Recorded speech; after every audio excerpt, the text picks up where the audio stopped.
3 signs your child needs to know for emergency situations. Number 1, the sign for get away.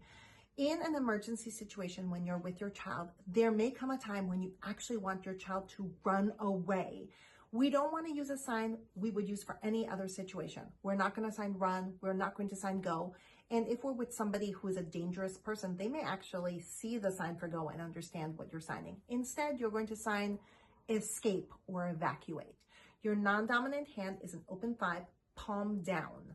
Your dominant hand is a 1, all the fingers closed. You're going to put that hand in between the 2nd and 3rd finger, point your finger forward, and escape to the side.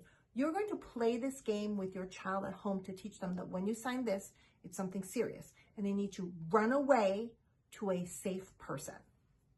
For many of us, we tend to teach our children that another mom is a safe person. Run away. Run away. I need help. Help is done with your dominant hand in a thumbs up A and your non-dominant hand an open B facing up. Normally, we put your thumbs up A in that other hand and either move it up or back and forth.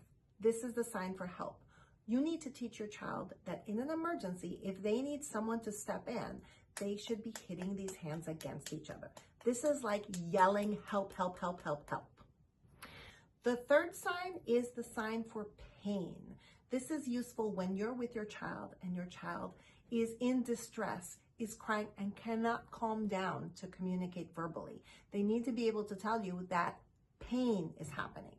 Pain is done with the pointer fingers up, all other fingers closed, and the palms towards the body. Pain circles, and you need to teach your child that this can be moved around to show where it hurts.